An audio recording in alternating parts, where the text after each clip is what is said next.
pensar no ambiente ao ar livre como um cenário onde a criança pode se desenvolver, onde a criança pode criar suas fantasias, imaginar suas brincadeiras, procurar pequenos cantinhos no muro, embaixo de uma pedra, olhar dentro dos galhos de uma árvore e usar esse espaço na rua ao ar livre como um lugar para que ela possa desenvolver toda a sua potencialidade. São inúmeras as aprendizagens para uma criança quando ela está na natureza, quando ela está em espaços ao ar livre. Por exemplo, em uma atividade onde ela está não sozinha, mas com outras crianças da sua faixa etária, um pouco mais velhas, um pouco mais novas, mas onde ela está entre os seus pares. Existe desenvolver nessas atividades juntos tolerância e empatia. Essa é uma reflexão que Noah Fesnox, coordenador pedagógico da Green School, propõe. A natureza, ela é infinitamente diversa e por ela ser tão diversa assim, convida a criança a estar aberta para conviver com todas essas diversidades. E com isso a criança vai desenvolvendo tolerância e empatia. As primeiras vezes, principalmente se ela é mais velha, ela custa a usar esse espaço como algo que pode trazer para ela aprendizagens. Mas à medida que ela vai se tornando parte daquilo, vai se sensibilizando e vai se emaranhando com aquele lugar, com aquelas folhas, com aquelas flores, com aquele galho, com aquela areia, com o sol que bate e aí faz calor, à medida que ela vai convivendo com isso tudo, ela vai transformando isso como parte de si e ela parte daquilo. A criança, quando está na natureza, ela consegue conviver muito, fazer troca de muitos saberes.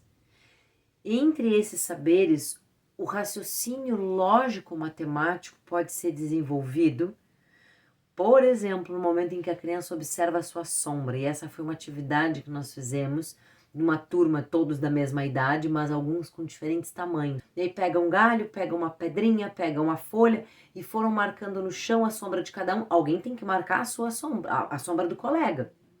Não consegue marcar a sua própria sombra. Precisa de alguém para marcar. Então, entre eles, na troca entre os pares, eles vão achando essas soluções. Se um ajuda o outro e um trocar com o outro. Medir a sombra é um exemplo de um desenvolvimento do raciocínio lógico-matemático, porque envolve o tamanho.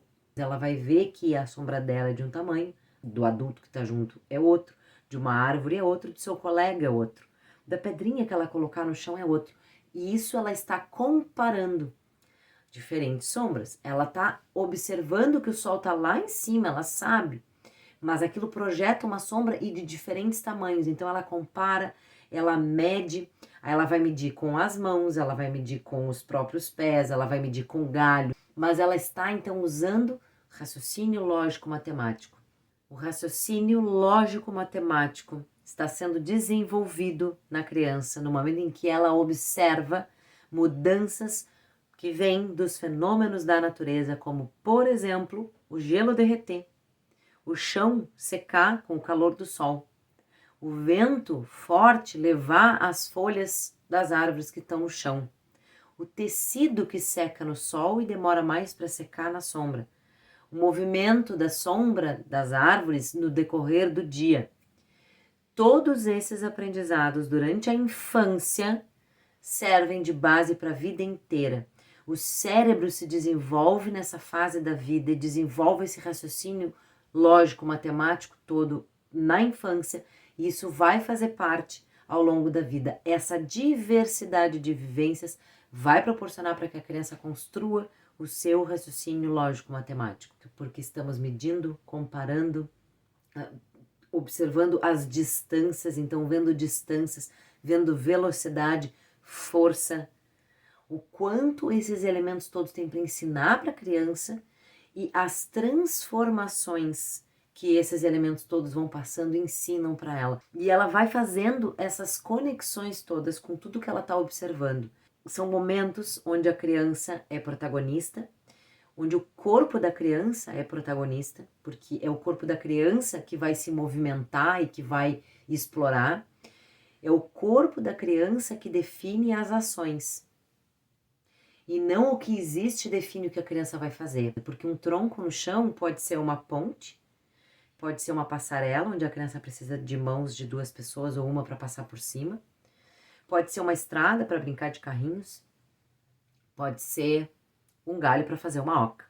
Depende. Não, e pode ser um cavalo para montar. Não está definido o que é. E a criança tem que brincar. Mas é o corpo dela que vai definir o que é aquilo ali. Isso desenvolve na criança, isso traz o desenvolvimento corporal e a percepção de si, do seu equilíbrio, dos riscos, da sua mobilidade, do seu desenvolvimento como um todo integrado com o que tem na natureza. Se a criança está com calor naquele lugar, ela vai procurar uma sombra. E aí ela movimenta o seu corpo e observa as transformações que estão acontecendo naquele ambiente. Mas ela vai fazer isso, ela pode fazer isso, estando ali. E isso vai trazendo para ela um desenvolvimento e um aprimoramento das suas habilidades, da sua autonomia.